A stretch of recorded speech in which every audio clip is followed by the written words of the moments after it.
Գիտեք, երբ որ մարդը մտնում է հավատքի մեջ,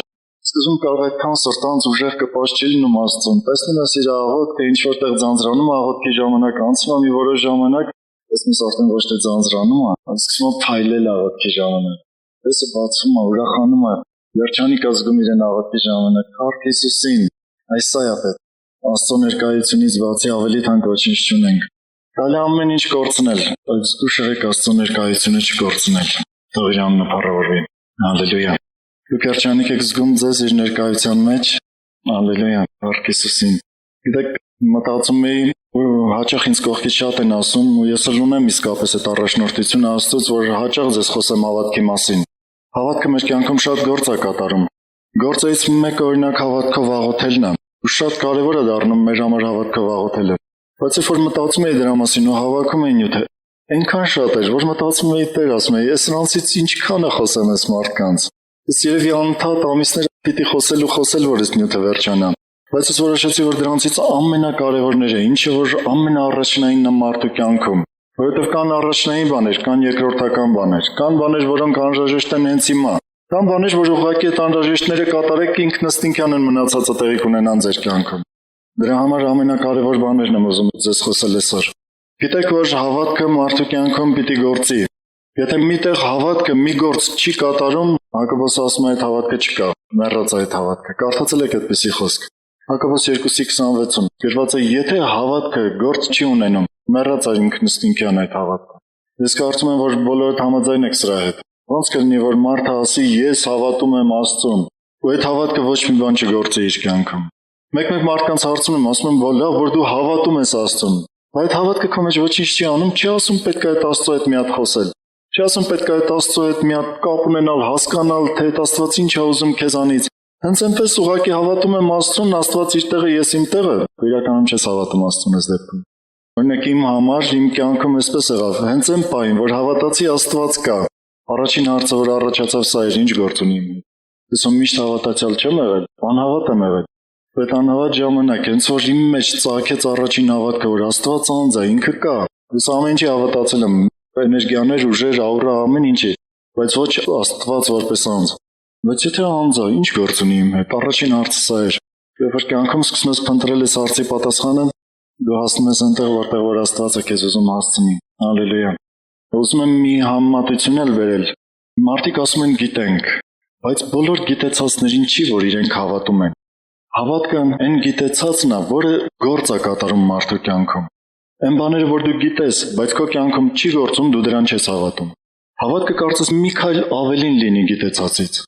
Հովհաննես առաքյալ օրինակ չի գրում, եթե հավատանք, որ Աստծո կամքի համեմատ ենք խնդրում, երբ այդ խոսքերը կարդացել եք, ասում է, եթե իմանանք, որ Աստծո կամքի համեմատ ենք խնդրում, նաև գիտենք, որ լսում է մեզ։ Առաջի Հովհաննես 5:14-15 խոսքերում երկու անգամ գրված է իմանալ կամ գիտենալ բառը։ Ասում եթե գիտենք, որ իր կամքի համեմատ ենք խնդրում, նաև իմանում ենք, որ լսում է մեզ, այսինքն համաձայն է մեր հետ, որ ինքը կատարի մեր խնդրվածքը։ Հասկանեք, բայց հավատալ բառը չի օգտագործում։ Ուրեմն գիտենալ, միշտ այն գիտելիքը, որը քո կյանքում գործ է կատարում, այդ գիտելիքը հավատքի մեջ է գտնվում, որը չէ, դու համարիր, որ դրան չես հավատում։ Պատկերացրեք ինչ եմ ասում։ Ինչ գործեր պիտի կատարի հավատքը մարդու աղոթքի կյանքում, աղոթքի մեջ։ Մեկ-մեկ քրիստոնյաներին հարցնում եմ, ավելի ճիշտ իմ մեջ է շատ հարց առաջանում։ Ասում, տեսնես այս մարդը աղոթքի ժամանակ ինչ է անում։ Երբ որ մարդը թթված դեմքով մտնում է աղոթքի մեջ ու նույն թթված դեմքով դուրս է գալիս, ասում, տեսնես ինչ էր անում աղոթքի ժամանակ։ Ասում, երբ որ տեսնում եմ մարդը մեղքով մտնում է աղոթքի մեջ, դուրս է գալիս նորից մեղք է գործում։ Ասում, ինչ էր անում այս մարդը աղոթքի ժամանակ։ Ու հաճախ մտածում եմ, ասում, երևի քրիստոնյաները չգիտեն ինչ պիտի անեն աղոթքի ժամանակ։ Ես այսօր 3 բան պիտի ասեմ, որոնք ամենակարևորն են աղոթքի ժամանակ անելու։ Լավ, ուսումնասիրենք իրար հետ։ Առաջի խոսքը, որ կարդանք, գրված է Կողոսացիների 1:20 խոսքում։ Հետաքրքիր է, մեր մասին ոչինչ չի գրված, գրված է Աստծո արած գործի մասին։ Գրված է եւ նրանով, այսինքն Հիսուսով, բոլորին հաշտեցնի իրեն հետ խաղաղություն անելով նրա խաչի վրա թափած արյունով, թե երկրի վրա, թե երկնքի մեջ եղողներին։ Եթե մի քիչ վերևից կարդամ, գրված է, որովհետև Հայրը հաճեցավ, որ աստվածության բոլոր լեցունությունը նրա մեջ բնակվի, ըստ նրան Հիսուսին է վերաբերվում։ Որովհետև Հայրը հաճեցավ, որ աստվածության բոլոր լեցունությունը նրա մեջ բնակվի, եւ նրանով բոլորին հաշտեցնի իր հետ խաղաղություն անելով նրա խաչի վրա թափած արյունով։ Գործողություններից մեկը, որը հավատացյալը պիտի անի, աղոթքի մեջ դա հաշտվելն Աստծո հետ։ Հիմա դուք կմտածեք դրա մեջ ինչ մի գործ կա անելու։ Հիմա նկարագրեմ ինչ կա անելու։ Պետք է հաշտվել Աստծո հետ։ Գիտեք, որ մեզ պետք է հաշտվել Աստծո հետ, որովհետև հաշտության առաջին քայլը Աստված արեց։ Գրված է ինքը իր որդուն զոհեց, խաչի վրա կատարված զոհով, խաղաղություն անելով մեր հետ։ Գիտեք ինչ է նշանակում, որ այն ժամանակ, երբ որ դեռ մենք բոլորովին ծնված էլ չէինք, Աստված գիտեր, որ մենք ծնվելու ենք, ու բոլորովին էլ իր հետ հաշտ ու խաղաղ ու բարեկամ չենք լինելու, մենք թշնամի ենք լինելու իր հետ։ Ու դրա համար իր որդուն զոհեց, որ երբ որ մենք ծնվենք, ու երբ որ մենք հավատանք, կարողանանք Աստծո հետ հաշտվել։ Հաշտության հակառակը, այսինքն թշնամությունը, որպես պատ կանգնած էր մարդու եւ Աստծո միջև։ Եվ այդ պատը քանդելու միակ միջոցը դա Հիսուսի խաչն էր, Հիսուսի մահն էր։ Ոչ մի մարդու մահը չէր կարող դա անել։ Միայն Աստծո որդին պիտի գար որպես մարդ, ապրեր երկրի վրա կատարյալ սուրբ, ոչ մի մեղք չգործելով։ Որովհետեւ մահանար խաչի վրա ու իր մահով խաչի վրա փչացներ այդ թշնամությունը, ոչնչացներ թշնամությունը։ Սա միակ ճանապարհն էր մեր Աստծուն մոտենալու հաշտության համար։ Աստված իր կողմը արեց, ու իր կողմը անելով ցույց տվեց, որ ինքը բոլորովին հաշտվել է, իր սիրտը կարծես թե կատարյալ հաշտ է մեր հետ։ Հիմա կմտածեք ինչպես, Աստված հաշվի չի առնում, գիտեք դուք ինչքան մեղք եք գործել անցյալում, մինչև Հիսուսին ճանաչելը։ Գրված է տգիտության, այսինքն Աստծո մասին տգիտության անցյալ ժամանակը։ Լրիվ ջնջում ու անտեսում Աստված։ Այսօր որ դուք հավատացիք Հիսուսին ու նվիրվեցիք իրեն, այն անցյալի համար ձեզանից չի պահանջելու։ Երբ որ դուք նվիրվեցիք Հիսուսին, այդտեղից մի նոր կյանք սկսվեց։ Դրանից հետո եկող կյանքի համար պիտի պահանջի։ Դրանից հետո եկող կյանքի համար պիտի ասի, չէ՞ որ դու գիտեիր, սա արդեն անգիտության ժամանակ չի, դու գիտեիր ինչպես ապրել, ինչպես մոտենալ Աստծուն։ Սրա համար պիտի պահանջի դատաստանի օրը։ Լավ, եկեք խոսեմ ավելի շատ հաշտվելու մասին, որովհետև Աստված մեր հետ կատարյալ հաշտության ճանապարհ է բացել իր որդու զոհը։ Հաճախ մարդիկ չեն հաշտվում Աստծո հետ։ Ինչ որ փոքր հարցերում մեկ էլ չեն կարողանում հաշտվել Աստծո հետ։ Հավատացյալը, երբ որ կանգնում Աստծո առջև աղոթքի, իր հավատքի գործը առաջինը պիտի լինի հաշտվել Աստծո հետ։ Գուցե քո շուրջը առաջացած կլինի այդ պահին մի այնպիսի դժվար իրավիճակ, որ դու նեղված կլինես։ Դու կնայես Աստծուն ու կսկսես բողոքել, «Էս մարդիկ էսպես, էս մարդիկ էնպես, այնց հետ էսպես արեցին, էսպես արեցին»։ Գիտես, ինչ որտեղ նորմալ է, որ մարդը կարողանում է իր սիրտը բացի ու խոսի Աստծո հետ, դուրս թափի իր սրտում եղածը։ Բայց պետք է զգույշ լինել, չէ՞ որ դրա մեջ դու կարող ես բոլորովին մեղադրել Աստծուն։ Դու հավատում ես, որ քո կյանքը Աստծուն ես տվել։ Ես ուզում եմ մի շղթա տանեմ այսպեսի։ Եթե քո կյանքը տվել ես Աստծուն, ուրեմն քո հետ կատարվող բոլոր դեպքերը Աստծո իշխանության տակ են։ Ինքը կարող բոլորի բերանը փակի, քեզ մի խոսք ծեպես չասեն։ Կարող բոլորի քայլերը սահմանափակի ու քեզ ոչ մի ավելորդ բան չանեն։ Կարող հակառակը, այն մարդկանց սրտերում, այն մարդկանց ստիպի, որ մարդիկ դրական քայլեր անեն քո նկատմամբ։ Եթե ինչ-որ բաներ չեն անում, մի հատ իրեն նայիր։ Հավատում ես, որ պատահական ոչինչ չի լինում քո կյանքում։ Հալելույա Հիսուսին։ Այդ դեպքում ոնց կարող ես ցանկացած բանի մեջ հաշտ չլինել Աստծո հետ։ Ուրեմն ցանկացած դեպք, որ քո կյանքում կպատահի, դրա մեջ պետք է հաշտ լինել ուղղակի Աստծո հետ։ Որովհետև գիտեք ինչ, ինքը բոլոր դեպքերի մեջ կատարյալ ձևով արդար է լինելու դատաստանի օրը։ Կարդացել եք Նեհեմիայի գրքի 9-րդ գլխի 33-րդ խոսքը։ Գրված է դու ամեն բաները արեցիր արդարությունով։ Ես կարճ եմ ասում իմ բառերով, դուք կարդաք։ 9-րդ գլխի 33-րդ խոսքն է։ Ամեն բաները արեցիր արդարությունով, իսկ մենք մեղքով։ Չէ՞ որ մենք մեղավոր մարդիկ ենք։ Գրված այն մարդը, որ բերանով մեղք չի գործում, կատարյալ մարդը։ Ինքը ամեն օր ինչքան մեղքեր են գործում մեր բերանով, որ չենք էլ ճանաչում այդ մեղքերը։ Իսկ Աստված կատարյալ մաքուր, պատկերացնում եք։ Ուրեմն իր արած ցանկացած, իր թույլ տված ցանկացած գործը մեր կյանքում, դրա մեջ ինքը կատարյալ արդար է։ Ինչ ուզում լինի, ինչքան ուզում դժվար ու ծանր լինի մեր զգացմունքների համար։ Հավատքը խոսում է զգացմունքներից անկախ, խոսում է, որ Աստված արդար է։ Հալելույա իրեն։ Թեկուզ մարդիկ սխալ են անում, բայց մեկ Աստված արդար է։ Հալելույա։ Թեկուզ Հիսուսը կատարյալ սուրբ էր ապրում, բայց իր նկատմամբ բացական բաներ էին անում։ Նայում էր հորը, հոր հետ գործ ուներ։ Մինչև այն աստիճանի, որ իրեն ուզում էին սպանել, մեկը ինքը նայում էր հորը։ Հայրը իրեն այդ պահին կազատեր, թե չէր ազատի, ինքը նայում էր հորը։ Ու ամեն ինչում։ Ինքը գիտեր, որ պահին իրեն կազատի հայրը ու որ պահին չի ազատի։ Հալելույա։ Երբ որ դու մտածում ես, որ այ քո կյանքում ես ինչ բանը դու կորցրեցիր ու վախենում ես դրանից ու անհանգիստ ես ու տագնապում ես, գիտես դու հաշտվիր Աստծո հետ, որ այդ մի բանը պիտի չունենայիր քո կյանքում։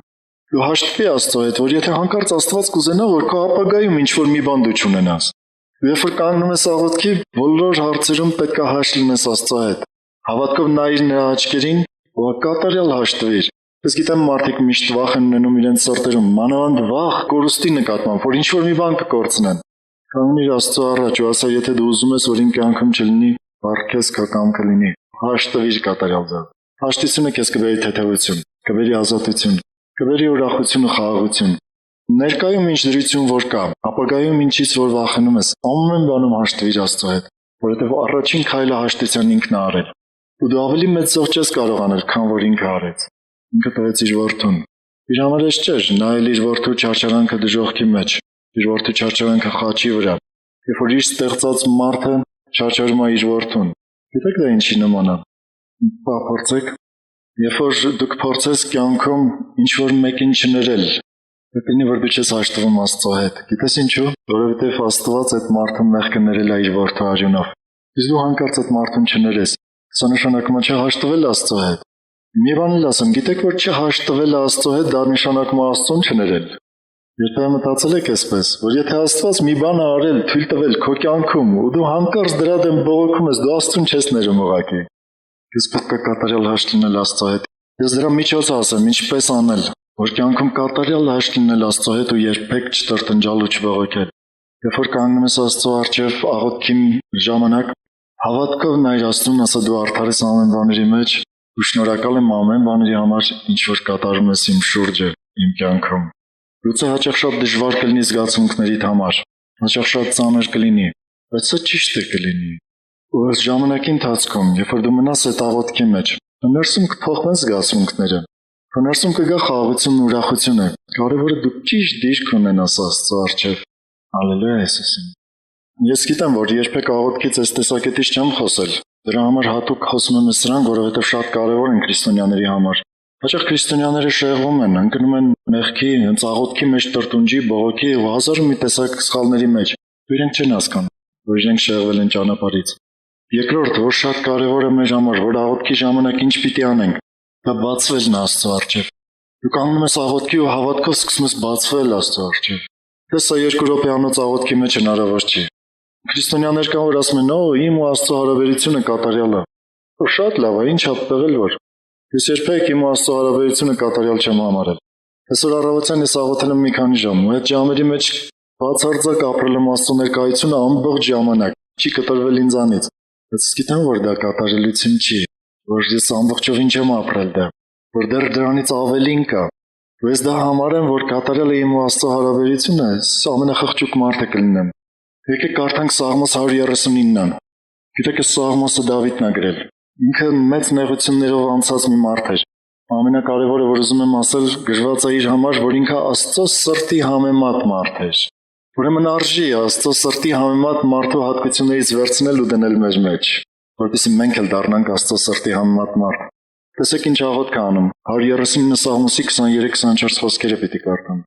Փորձիր ինձ ով Աստված, ու իմացիր իմ սիրտս։ Ինձ քննիր ու իմացիր իմ մտածմունքներս։ Եվ նայիր, թե արդյոք չար ճանապարհի մեջ չեմ, եւ ինձ դեպի հայտնական ճանապարհը առաջնորդիր։ Մարդ կանգնի Աստծո առջև, ասի քննիր ինձ։ Մարդիկ կանգնում են Աստծո առջև, ասում են ես սխալ չունեմ, փառք ես Տեր Աստված։ Բայց մարդը կանգնում է Աստծո առջև, ասում է քննի ինձ, տես ինչ սխալի մեջ եմ։ Հանկարծ չլինի, որ շեղված լինեմ ճշմարտության ճանապարհից, ուղղի ինձ ճշմարտության ճանապարհի մեջ։ Պատկերացնում եք ինչ սիրտ ուներ այս մարդը։ Դրան էլ գրված է, որ Աստծո սրտի համեմատ մարդ էր։ Կարդացել եք այդպիսի խոսք։ Սա գիտեք ինչին է նման։ Կանգնել Աստծո առջև ու սկսել բացվել, այսպես անընդհատ բացել, քո ներսի մտքերը, քո սիրտը անընդհատ բացել, ասել Տեր, բասա, Տեր, բասա։ Բայց ներսում էսպիսի մտքեր կան, բայց այսպես եմ մտածել։ Ու անընդհատ խոսես Աստծո հետ, քո ներսի աշխարհը դուրս բերես իր առաջ։ Դու պատկերացնում ես, դու անընդհատ խոսում ես։ Մի ուրիշ համեմատություն բերեմ, որ ավելի պարզ լինի։ Հələ որ դու գնաք բժշկի մոտ։ Եկել բժիշկը ասում է հանվիր։ Ասում ես չէ, չեմ հանվի։ Ես շատ առողջ եմ։ Բայց ինչ ես եկել բժշկի մոտ։ Բժիշկը ասում է հանվիր։ Երբ որ դու կգնաս Աստծո առջև կանգնես աղոթքի, Աստված քեզ կասի հանվիր։ Ոչ թե ֆիզիկապես, հոգեպես կասի հանվիր, մի հատ բացվիր, մի հատ տեսնեմ։ Եղել է որ սկսում ես Աստծո հետ խոսել ու մեկ էլ ասում ես Տեր, այս մարդը ինձ էսպես, ես հա ուզում եմ իրան ներեմ, բայց էսպես, մեկ էլ Աստված քո ներսում խոսում է, ասում է այս մի սխալը ունես։ Չտեսար ես մի սխալը։ Դու ասում ես մարդը այսպես մի վատ բան արեցին։ Ասած ասում ախր դու ես սխալը ունես քո ներսում։ Դու ասում ես այդ մարդը այդ հարևանս այսպես արեց կամ չգիտեմ ինչ է սենց արեց։ Այսպես նորից ասում, բա քո ներսում, բա քո սրտում։ Մենք սիրում ենք որպես մարդիկ մեզ լավը տեսնել։ Սիրում ենք մեր միտքը փախցնել այն մտքերից, որոնք հակառակ են մեր լավը տեսնելուն։ Ու չենք սիրում, որ հանկարծ մեր մեջ ինչ-որ մի վատ բան լինի։ Նույնիսկ Աստծո առաջ մենք սիրում ենք արդարանալ։ Ես ասում եմ մենք, ես էլ մտնում եմ ձեր մեջ, որովհետև ես ինքը շատ փորձել եմ այդ բաները, բայց երբ որ ժամանակ եմ անցկացրել Աստծո հետ, տեսել եմ իսկապես ես պիտի ուղղակի կանգնեմ Աստծո առաջ։ Ոչ թե այդ բաները հագցնեմ, ծածկեմ, ասեմ չէ, ես չունեմ դրանք, այլ հակառակը խոսեմ, ասեմ իսկապես ես ունեմ։ Ըստ տեսակ աղոթքը նման է խոստովանության։ Երբ որ դու կանգնում ես Աստծո առաջ, ասում ես Տեր, ես միտքն էլ կա իմ մեջ, ես սխալն էլ կա իմ մեջ, ես ուղղությունն էլ կա իմ մեջ։ Ու սկսում ես լրիվ դատարկել Աստծո առաջ, դուրս բերել են ներսումդ ինչ որ կա։ Ինչքան դուրս ես բերում, այնքան դու թեթևանում ես։ Ինչքան դատարկում ես քո ներսը, այնքան ազատության զգացում է գալիս քո կյանքում, այնքան խաղաղության զգացում է գալիս քո կյանքում։ Այնքան խաղաղության, որ կարող է նույնիսկ քնդ տանի։ Հալելույա, չեմ ասում, որ աղոթքի ժամանակ քնեք։ Հալելույա։ Սա նշանակում է նաև ուղիղ նայել քո սխալներին ու չվախենալ դրանից։ Աստված որ բաց անում ու ցույց է տալիս, թե ինչքան վատն ենք մենք մեր մեջ։ Հաճախ մարդկային պարծուն ասում ես ոնց կարամ այսքան վատ լինեմ, ախր ինքան լավն եմ, այսքան լավություն եմ արել, ես եմ արել, եմ արել։ Գիտես, մենք մարդիկս վատ բանից բացի ոչ մի լավ բան չենք կարող անել, եթե Աստված մեր մեջ չանի։ Սա պետք է ընդունել հավատքով։ Հակոբոս ասում է՝ մի խաբվեք, կարդացել եք այդ խոսքը։ Մի խաբվեք։ Ամեն բարի բան վերևից է իջնում, լուսողորից։ Հակոբոս 1:17։ Պատկերացնեք ամեն բարի բան, այնպես որ հանկարծ մի բարի բան կգործես, քեզ չվերագրես։ Որ Աստծուն փառքը, ասա քանն է փառքը։ Մենք այստեղ խոսում ենք, ուրախանում ենք, իրար հետ Աստծուն ենք փառաբանում, Աստծո ներկայություն ենք ապրում։ Գիտեք, որ դա նրանից չի, որ մենք լավն ենք, դրա համար Աստծո ներկայություն ենք ապրում։ Մենք կատարյալ սուրբեր ենք, դրա համար Աստված տվել է իր ներկայությունը։ Նա իր որդուն է զոհել, դրա համար է տալիս իր ներկայությունը։ Իր որդուն զոհել է ու նրա արյան տակ նա չի տեսնում մեր մեղքերը, դրա համար է տալիս իր ներկայությունը։ Իսկ մենք բոլորովին էլ չենք կարող ապրել Աստծո ներկայությունը։ Դա իր մեծագույն շնորհքն է ձրի տրված մեզ։ Գիտեք շնորհքը ինչ է, տրված մի բան, որի դիմաց ոչինչ չի պահանջվում։ Ձրի որպես ողորմություն տրված է մեզ Աստծո շնորհքը։ Իր ներկայությունը ապրել է։ Հալելույա։ Մենք այդքան քաղցրություն ենք ապրում աղոթքի ժամանակ, երգի ժամանակ, երբ երգում ենք, ուրախանում, փառաբանում ենք, ներքուստ ինչքան քաղցրություն ենք ապրում, ինչքան ուրախ ու խաղաղ ենք լինում։ Մի բանի համար, որովհետև ինքը ձրի տվել է մեզ, չի նայել մեր սխալներին։ Մենք էլ պատրաստ ենք հավատքով ընդունելու, որ մենք այդքան լավը չենք, որ վատ ենք զգում, որ հանկարծ վատ բան ենք անում, կամ վատ բան ենք տեսնում մեր մեջ։ Իսկապես ուզում ես, որ քո ներսը մաքուր լինի ու դու անկեղծ լինես Աստծո առջև։ Գիտեք, անկեղծությունը ամենակարևոր բաներից մեկն է։ Դու կարող ես շատ սխալների մեղքերի մեջ լինես, բայց երբ որ կանգնես ու նայես Հիսուսի աչքերին, ոչինչ ման չթաքցնես։ Անկեղծ խոստովանես, ասես ես էսպիսին եմ։ Ես բոլոր բաները տեսնում եմ իմ մեջ, դատարկիր, մաքրիր, քո սրբությունը բեր ու լցրի իմ մեջ։ Մի էսպիսի աղոթք բերես։ Լսել եք Հիսուսը մի առակ պատմեց, ասաց երկու հոգի գնացին տաճար աղոթք անելու։ Մեկը փայսեցի, մյուսը մաքսավոր։ Գրված այս փայսեցին աղոթքեր անում, ասում էր Տեր, շնորհակալ եմ, որ էսպիսին չեմ։ Շնացող մարդասպան չգիտեմ ինչպես մի մեղքերի շարք էր ասում 10 պատվիրաններով։ Վերջում ցույց տվեց այդ մաքսավորին, ասաց ոչ էլ սրա նման մեղավոր։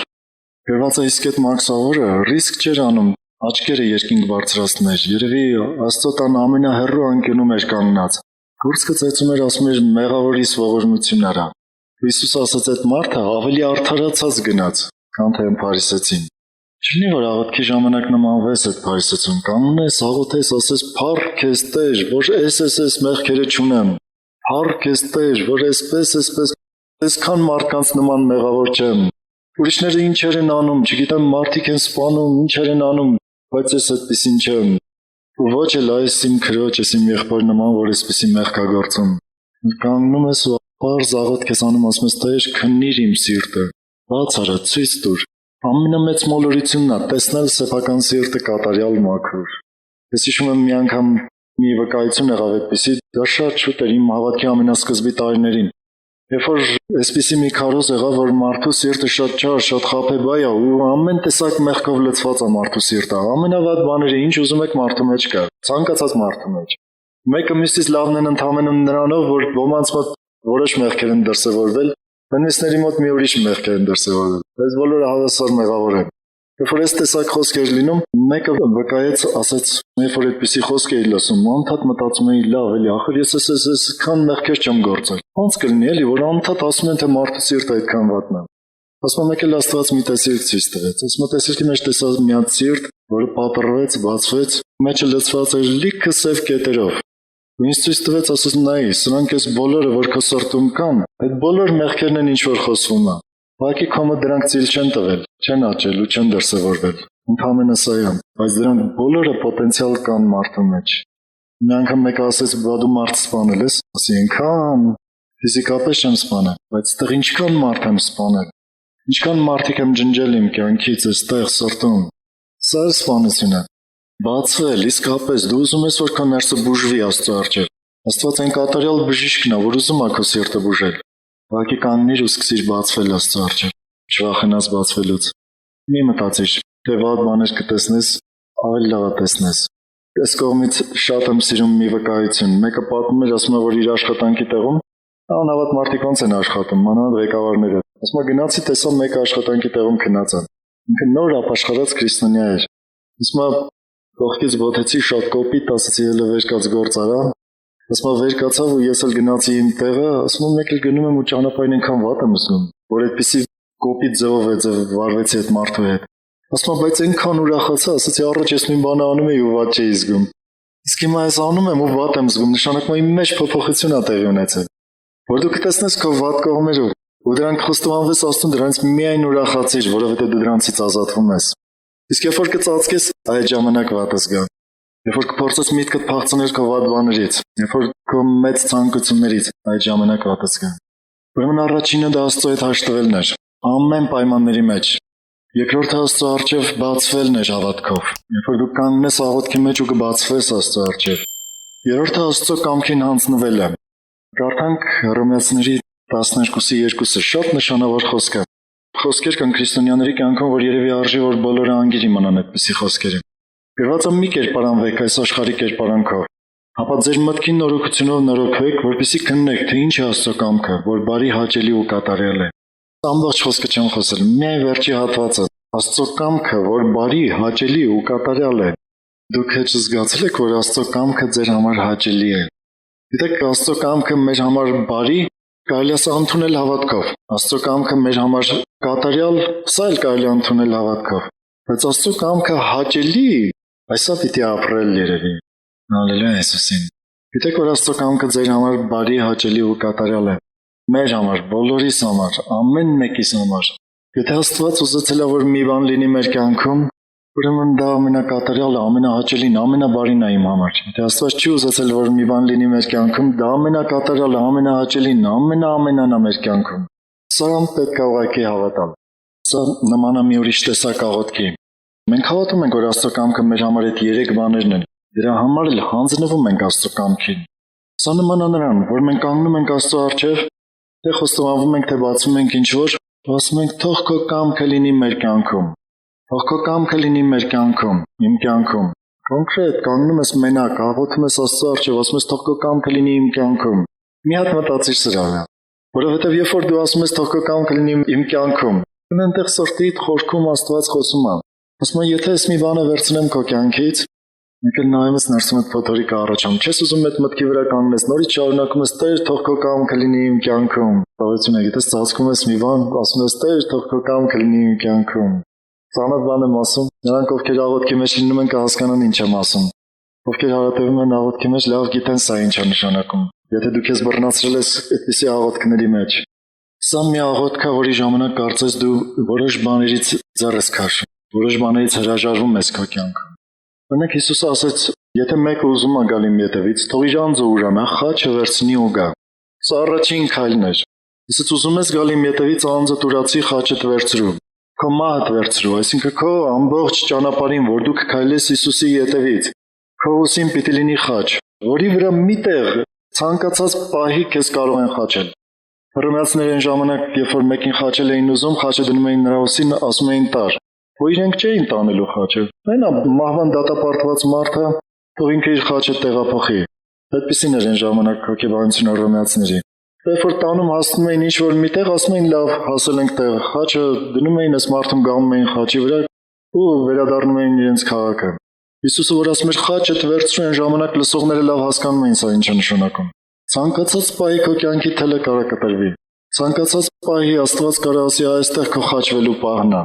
Ցանկացած պահի կարող ասի չէ, դու դեռ պիտի ապրես, բայց քո էգոիզմը պիտի խաչես, քո շահը պիտի խաչես։ Այսօր քո փողը պիտի խաչես, վաղը քո պարտությունը պիտի խաչես, այսօր մի ուրիշ բան պիտի խաչես ու սենց Հիսուսի ետևից պիտի քայլես ու քայլես։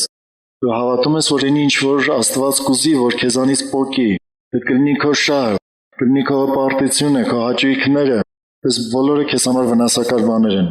Եթե Աստված ուզում է մի բան քեզանից վերցնել, ուրեմն ինքը քեզանից լավ բան չի վերցնում։ Քո չարիքն է վերցնում ընդամենը քեզանից։ Սա պետք է ընդունել հավատքով։ Դրա համար երբ որ աղոթքի մեջ կանգնում ես, դու քեզ հանձնիր իր կամքին։ Ինչի վրա որ մատը կդնի, ասա քոնը լինի։ Սա առաջինն է, որ ինչ որ բաներ անդադ Աստված վերցնում է քեզանից։ Երկրորդ բաժինը, որ ուզում է տա քեզ Աստված։ Եկել ասում ես, քեզ ուզում եմ խոսք տամ։ Բացար Աստվածաշունչը կարդա, ես քեզ խոսք ունեմ տալու։ Դու ասում ես, դե լավ, այսօր էլ ժամանակ չունեմ, հերիքա քունստանում եմ, գնամ մի քիչ քնեմ։ Ու հաճախ լինում է, որ գիշերը արթնանում ես ու չի թողնում քնես, մինչև իր խոսքը քեզ չի հարցնում։ Հալելույա։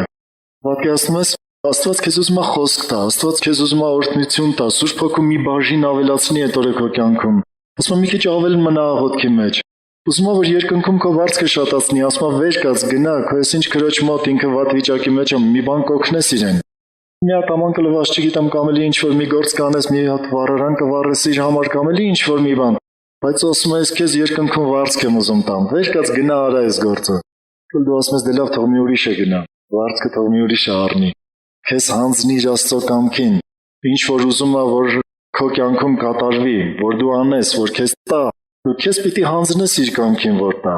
Ու հաճախ երկուսը իրար հետ են գործում, եթե մի բան չվերցնի, տեղը ուրիշ բան տալ չի կարող։ Օրինակ, երբ որ դու շատ տանջվում ես նրանից, որ մեկը քեզ վիրավորել է, վիրավորվածությունը իսկապես ծանր զգացում է, գիտեք, ու մարդիկ երկար կարող են տառապել դրա մեջ։ Մենակ մի պատճառով, որ չեն ուզում տալ իրենց հպարտությունը։ Հենց որ տան իրենք այդ զգացումից, այդ ցավից այնքան ազատ կապրեն։ Տեղը խաղաղություն ձեռք կբերեն։ Բաներ կան, որ մինչև չտաս դիմացը չես տանա։ Օրինակ հաճախ պետք է լինում ողորմություն տալ, դասանոր տալ, փող տալ, ինչ որ մեկին տալ ուղակի, որպեսզի դու փողից ազատություն ապրես, այդ ազատությունը ձեռք բերես։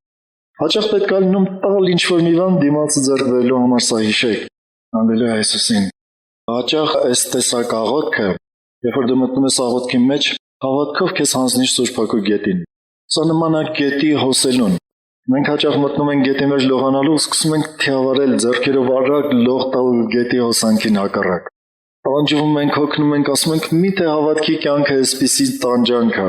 Չէ, բոլորովին հակառակը, գիտես։ Բաց թող են բոլոր քարերը, որոնք գետի ափին են։ Բաց թող են բոլոր պարանները, որոնք կապված են գետի ափից։ Ուղղակի թույլ տուր, որ հոսանքը քեզ տանի։ Կարող եմ եկել Աստված ցույց տա, ասի, ես մի թելը, որից դու պինդ բռնել ես, քեզ չեմ կարողանում տանել, որովհետև ես մի թելը կապված է ափից, մի ծառից։ Բաց թող։ Դա կարող լինի քո պատիվը, օրինակ։ Հանձը տուրացի խոսքը հենց դրան է վերաբերում։ Բաց թող այդ պարանը, որ դու հանգիստ կգնաս գետով։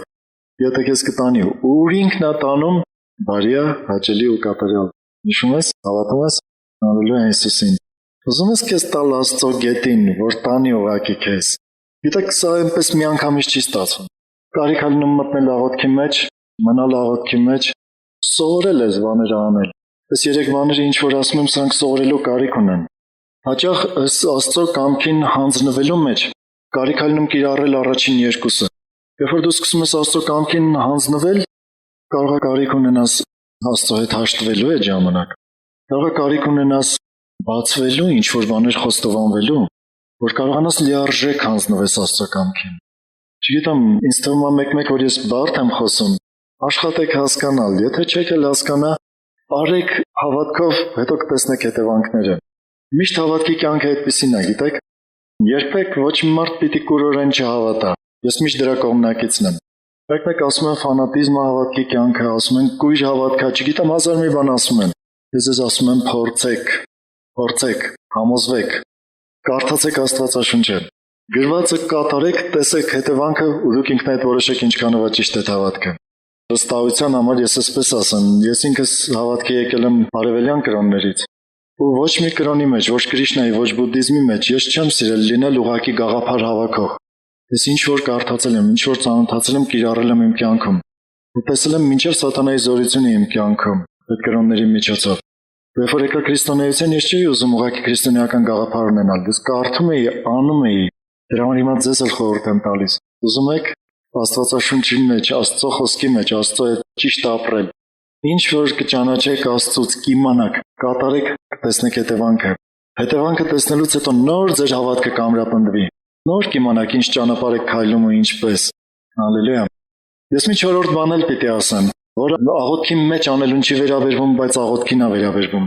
Եկեք իրար կարդանք Եփեսացիների 6-րդ խոսքը։ Երևի արդեն գիտեք ինչ եմ կարդալու։ Շատ ճանաչված մի խոսք է։ Գրված է սպառազինությունից հետո, երբ որ Պողոս առաքյալը գրում է Աստծո սպառազինությունը քրիստոնյայի համար, ամեն աղոթքով ու խնդրվածքով, ամեն ժամանակ աղոթք արեք հոգով, ու այս բանի վրա հսկեք կատարյալ հարատևությամբ ու աղաչանքով բոլոր սուրբերի համար։ Այստեղ աղոթքների տեսակներ է թվարկում։ Ուզում եք մի պահ անցնենք տեսակներով։ Գրված է խնդրվածքով, հոգով աղոթք եւ գրված է աղաչանք սուրբերի համար։ Գոնե 3 տեսակ աղոթքի հաստատ գրված է այստեղ։ Վերջինը բարեխոսական աղոթքն էր։ Բայց դրանց արանքում մի արտահայտություն է գրած, ես միայն այդ արտահայտությունը պիտի վերցնեմ։ Գրված է այս բանի վրա հսկեցեք կատարյալ հարատևությամբ։ Երբ որ կմտնեք աղոթքի մեջ, գրված է հարատևեք ու հսկեք, որ կատարյալ հարատևեք աղոթքի մեջ։ Առաջի 3 բաները, որ ձեզ ասում էի անել աղոթքի ժամանակ, հնարավոր չի դրանց արդյունքը ստանալ օրական 5 րոպե աղոթելով։ Սա իմացեք միշտ, որ Աստծո հետ ապրելը վարժանք է պահանջում, աշխատանք ու ջանք է պահանջում։ Գրված է մեծ դժվարությունով, նեղություններով կարող ենք մտնել Աստծո թագավորությունը։ Այդպիսի արտահայտություն կարդացել եք Գործք առաքելոցում է գրված։ Աստծո հետ ապրելը աշխատանք է պահանջում, վարժվել է պահանջում։ Երբեք մեր կյանքի ընթացքում չենք ծնվել մեր ծնողներից կամ չենք ապրել, մեզ մանկուց չեն սովորացրել Աստծո հետ հաղորդակցվել։ Մենք ծնվել ենք, մեզ լավ սովորացրել են այս աշխարհի սկզբունքները։ Երբ որ քեզ խփեն, դու էլ իր գլխին խփի, ավելի ծանր բանով խփի։ Երբ որ քեզ բան կասեն, ավելի վատ բաներ ասա իրան։ Այ որ քեզանից վախենան, էլ քեզ բան չասեն։ Այս աշխարհային սխալ սկզբունքները ինչքան ասեք սովորացրել են։ Բայց Աստվածաշնչյան սկզբունքները ներել է, սիրել է։ Աստծո հետ հաղորդակցությունը մեզ ոչ ոք չի սովորացրել։ Մենք դա սկսել ենք հավատքի մեջ։ Գիտեք, մարդը իր կյանքի ընթացքում կուտակում է ինչ որ կյանքի սկզբունքներ։ Մարդը իր կյանքի ընթացքում կուտակում հավաքում է ինչ որ արժեքներ։ Ու հիմա, երբ որ դու մտնում ես հավատքի կյանքի մեջ, ճանաչում ես Աստծուն, կարիք ալնում որ այդ արժեքները դեն գցես, նոր տեսակ արժեքներ ձեռք բերես։ Որ այդ սկզբունքները փոխես, ուրիշ տեսակ սկզբունքներ ձեռք բերես։ Ու այստեղ բախում է առաջանում մարդու ներսում ու դժվարություն։ Ու միանգամից չի ստացվում։ Եվ իհարկե չի էլ ստացվի, որովհետև վարժված չենք դրա մեջ։ Կարիք կա վարժվելու։ Դրա համար Հիսուսը ասեց. «Երբ որ աղոթքի կանգնես, մտիր քո ներքին սենյակը, դուռը փակիր ու աղոթք արա»։ Քո ներքին սենյակում, երբ որ դու աղոթք անես, սա ամենակարևոր աղոթքներից մեկն է։ Երբ որ դու կփակվես միտեղ, ոչ մեկին չի տեսնի քո աչքերը, ու ոչ մեկը միայն Աստված ու դու, ուրիշ ոչ ոք չի լինի, որ քեզ խանգարի։ Գիտես, դու կարող ես ընտանեկան աղոթք անես, խմբակային աղոթք անես եկեղեցում, տարբեր տեսակ աղոթքներ ունենաք, բայց բոլորովին մի ուրիշ բան է, որ դու մենակ ես Աստծո հետ։ Գիտես, ես այստեղից կարող եմ քեզ առաջնորդել աղոթքի մեջ, բայց ես չեմ կարող այստեղից սիրտս այնպես բացել Աստծո առջև, ոնց որ կբացեմ, երբ որ մենակ լինեմ։ Հասկանում եք ինչ եմ ասում։ Չեմ կարող այն նվիրումը ապրել այստեղ վեմի վրա, ինչ որ կապրեմ այնտեղ, թեկուզ աղոթքաժողովի ժամանակ։ Այն ժամանակ, երբ որ ես մենակ եմ, ուրիշ հարաբերություն եմ ունենում Աստծո հետ։ Դա բոլորովին ուրիշ է լինում։ Ու այն խմբակային աղոթքի ժամանակ, երբ որ օրհնություն կլինի, կամ այստեղից աղոթքի ժամանակ օրհնություն կլինի, այստեղ մեկի համար կաղոթեն կբուժվի կամ ինչ-որ բան, այդ բոլորը կլինի այն մենակ աղոթքի հետևանքը։ Կարդացել եք Հեսուի համար Ելից 33:11 շատ նշանավոր խոսք է։ Գրված է Մովսեսը գալիս էր խորան, խոսում էր Աստծո հետ, գնում էր ժողովրդին առաջնորդելու։ Գրված է պատանի Հեսուն խորանից չէր հեռանում։ Հետո Հեսուի կյանքում շատ մեծ զորություններ գործվեցին, Աստված մեծ գործեր արեց, բայց այդ բոլոր գործերի հիմքում ընկած էր մենակ մնալը, խորանից չհեռանալը։ Եթե այդպիսի հարաբերություն չունենար Աստծո հետ, չզարգացներ իր անձնական հարաբերությունը Աստծո հետ, ինքը դրան չէր հասնելու։ Ինքը չէր կարող այդ ժողովրդին առաջնորդել։ Գիտեք, եկեղեցի գալը շատ լավ է, քարոզներ լսելը շատ օգտակար, իրար հետ խմբակային աղոթելը, փառաբանելը, Աստծուն երգելը, այս բոլորը շատ օգտակար են, ու անհրաժեշտ են մարդու կյանքում։ բայց կիսատ են, եթե չկա քո անձնական հարաբերությունը Աստծո հետ։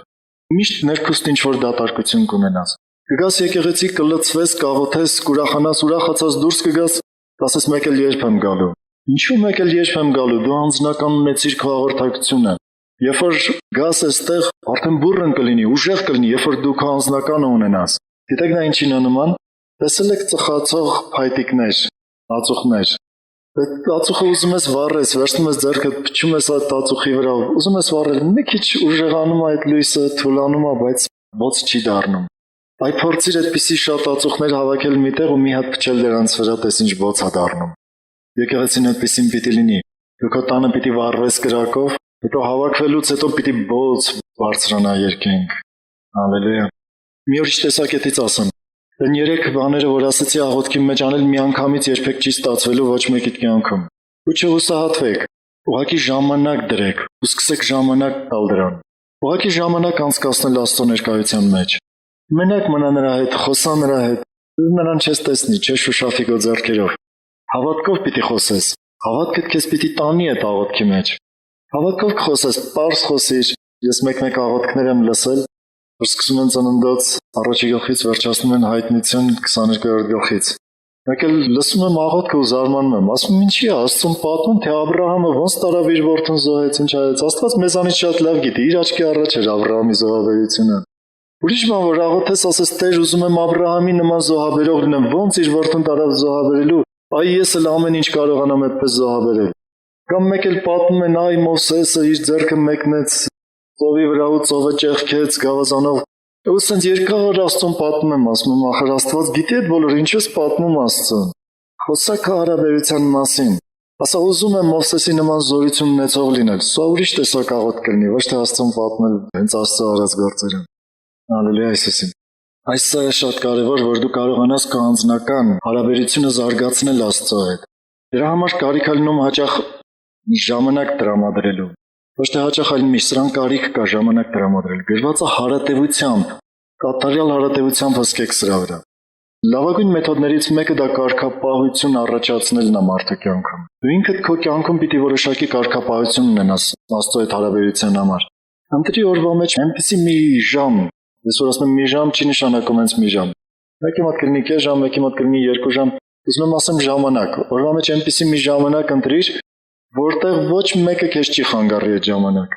Չեն զանգի քեզ ասեն, գիտես, ես ինչ հարցը պետք է լուծել, գիտես, վերկացարի այստեղ, կամ գան քեզ ասեն, ես գործ արա։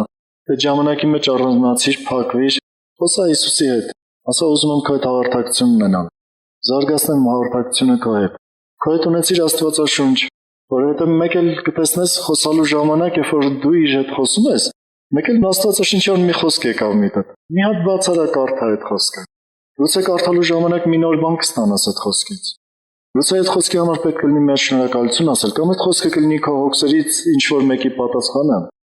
բայց ժամանակ տրամադրելը շատ կարևոր է։ Երբ որ դու ուզում ես բացվել Աստծո առաջ, ես իմ ասածների վրա եմ ասում հիմա, ուզում ես բացվել Աստծո առաջ, դու դրան պետք է ժամանակ տրամադրես։ Դու հնարավոր չի, որ 5 րոպեում մարդը կարողանա իր սիրտը ամբողջովին բացել Աստծո առջև։ Ես մի բան ասեմ, նկատել եք, որ մի րոպե կարող է կենտրոնացած աղոթեք։ Հետո մեկ էլ աղոթում եք, տեսնում եք բերան խոսում է, բայց միտքդ արդեն ուրիշ տեղ է։ Շատ ալնում էսպես։ Հաճախ կարիք ալնում պայքարելու։ Մեկ էլ մեղվում ես, ասում ես, վայ, ինչի է միտքս փախնում։ Կենտրոնանում ես նորից, ասում ես, Տեր, ես քեզ հետ եմ ուզում խոսելու։ Խոսում ես, մեկ էլ տեսնում ես արդեն ուրիշ բաներ ես մտածում։ Էլի գնաց միտքդ ուրիշ տեղեր։ Ժամանակ տրամադրիր։ Ուզում ես, որ միտքդ չփախնի, ես քեզ մի քանի միջոցներ ասեմ։ Սկսի շատ հայերեն խոսել, հասկանալի լեզվով, ինձ գիտակցորեն կարծես խոսում ես Աստծո հետ։ Մի 10-15 րոպե գոնե այդպես խոսիր։ Հետո նոր կտեսնես, որ մի ուրիշ ձևով կպարասցն։ Հուսա հավատքով, մի սպասիր, որ զգացումներ պիտի առաջանան։ Մի սպասիր, որ ինչ-որ բան պիտի տեսնես։ Մի սպասի, որ ինչ-որ բան պիտի լսես։ Այն ինչ-որ կլսես, քո սրտում կառաջանա։ Այս բացվելը նաև գիտեք ինչով է օգտակար Աստծո առջև։ Այնտեղից հաճախ դու մտքեր կհանես, որոնք Աստված է խոսել քո սրտի հետ։ Դուք սովորես Աստծուն լսել։ Սա Աստծուն լսելու միջոցներից մեկն է։ Սա շատ նման է սպորտին։ Չգիտեմ ովքեր են ձեր մեջ սպորտով զբաղվել,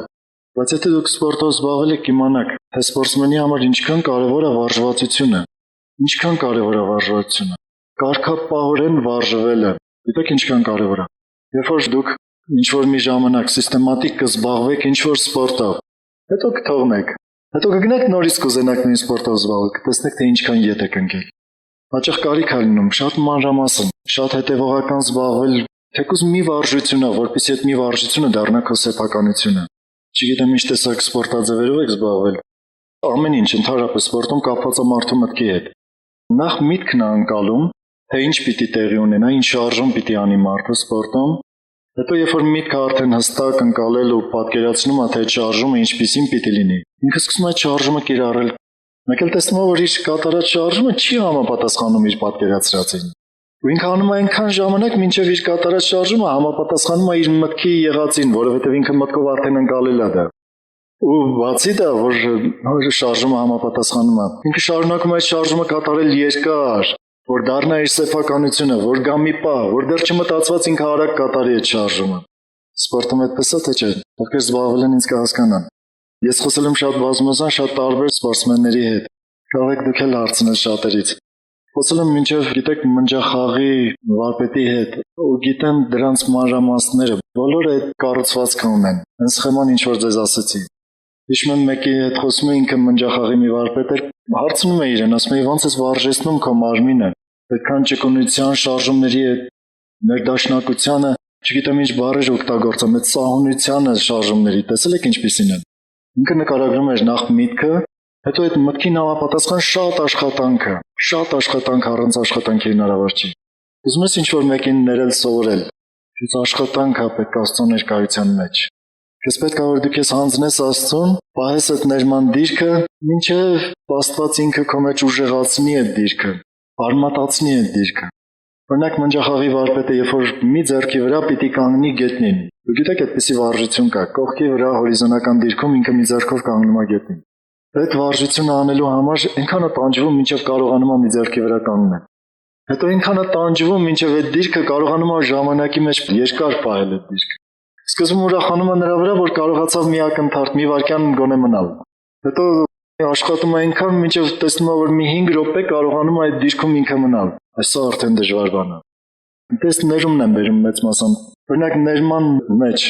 մնում ես մի 10 րոպե աղոթքի մեջ, հետո դուրս ես գալիս հանդիպում ես այդ մարդուն, ներսդ փոթորիկ է դառնում, որ պիտի ներեիր։ Տեսնում ես չէ 10 րոպեն քիչ էր։ Նորից մտնում ես աղոթքի մեջ, մի կես ժամ մնում ես այդ ներման դիրքի մեջ։ Խնդրում ես այդ մարդու համար ամենայն բարիքներ Աստծո կողմից, որ ներսում այդ չներելը դուրս գա։ Հետո դուրս ես գալիս ու տեսնում ես այդ մարդուն ու կարողանում ես այդ մարդուն մի բարի բան անել։ Այստեղ դու ներեցիր իրեն։ Պատիացիր, բայց աշխատանք կա մենակ անելու, որ դու կարողանաս մենակ փակվես մի տեղ ու մնաս։ Դրա համար պետք է կարգապահություն։ Պետք է կարգապահություն, ժամանակ տրամադրել ու ժամանակի մեջ հաղորդակցությունը Աստծո հետ զարգացնել։ Առաջին անգամ կարող ես դու շատ ուրախանաս, որ Աստծո ձայնը լսեցիր, որ կարողացար տարբերել Աստծո ձայնը։ Դե մենք մարդ ենք ու մեր մեջ ինչ ձայն ասես հնչում է։ Մեկ էլ ենք հարևանը, որ քո վրա գոռացել է դա կլսես քո մեջ։ Մեկը որ քեզ նեղացրել է դա կլսես, հետո տարիներ առաջ ինչ որ դեպք է տեղի ունեցել աղոթքի ժամանակ դա էլ կարող է հիշես։ Կարողանաս այդ բոլորից ազատվես, այդ բոլորից մաքրվես ու կարողանաս Աստծո ձայնը քո մեջ հստակացնես։ Սա կատարվում է միայն վարժանքի միջոցով, հալելույա Հիսուսին, փառքիրեն։ Չգիտեմ ինչ առաջացավ հիմա քո մեջ։ Տեսար որ դու կարողանում ես բացվել Աստծո առջև, թե տեսար որ շատ բաներ ծածկում ես Աստծուց, տեսար որ դու կարողանում ես խոստովանվել քո ներսում եղած ամենամանրուքներն էլ Աստծո առջև, թե դու այդքան ժամանակ չես տրամադրում Աստծուն։ Դու գիտես ու Աստված, ես չգիտեմ։ Տեսար որ կարողանում ես աղոթքի մեջ հանձնվել իրեն, թե չես էլ մտածել որ կարիք կա Աստծո կամքին հանձնվելու։ Երբևէ մտածել ես որ դու հաշտ չես Աստծո հետ ինչ որ հարցերում։ Եթե այսօր տեսար որ հաշտ չես, ժամանակ ունես հաշտվելու հիմա։ Ինչն է հիմա, որ դու ուզում ես փոխել քո սրտում, այսօր այս խոսքի համեմատ։ Ժամանակ չունես աղոթելու, կարդալու, Աստծո հետ հարաբերությունը զարգացնելու։ Այսօր հենց հիմա աղոթքի ժամանակ դու կարող ես աղոթել ու խնդրել որ Աստված քեզ ցույց տա քո 24 ժամերից որ ժամը կարող ես տրամադրել Աստծուն։ Լավ, ուզում ես այս բաները անել։ Ոտքի կանգնենք։ Դու կանգնած ես Աստծո առջև։ Ես չեմ տեսնում քո սիրտը։ Աստված է տեսնում քո սիրտը։ Հալելույա իրեն։